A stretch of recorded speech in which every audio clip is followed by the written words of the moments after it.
This is exactly the buck I was hoping would come in eventually. We got the bedding area right here beside us.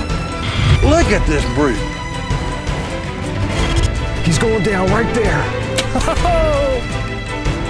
Oh, he's a beauty. Incredible. He's got an odd tine in there. He's huge.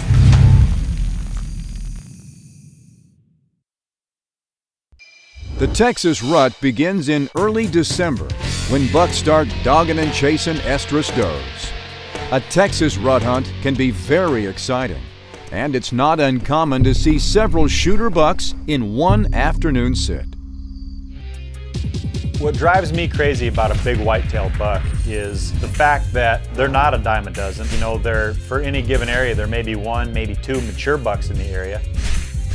That's what makes it so exciting. There, you know, we hunt other parts of the country, very few sightings, very few encounters, but when we go to Texas, hey, we know we're going to see a lot of deer. Ton of bucks every day and learn to get that buck fever down if that's possible. Texas is the place to do it. North America has a tremendous whitetail population, and without a doubt, the highest concentration of these whitetail are in the state of Texas. When the first deer comes by and you stand up in your tree stand, you will be standing the rest of the night.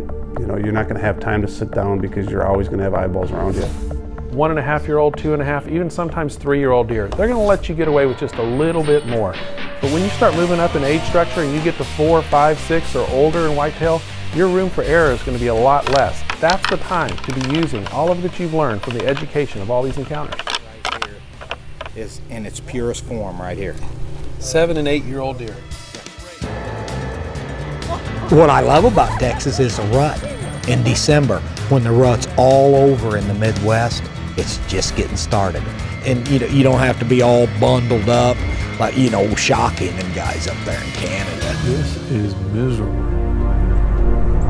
Late season hunts can be cold and hard. And as Greg Ritz makes his way to his ground blind, the weather forecast promises change. Got in here a couple weeks ago and brushed this blind in, waiting for the late season and the snows to come in. We just got in now, so I'm trimming some shooting lanes. No sooner did we get into this blind than this button buck showed up. The falling barometer is bringing precipitation, and Ritz knows that the deer will be moving. Big buck. It's our shooter. That's the one that was on trail camera.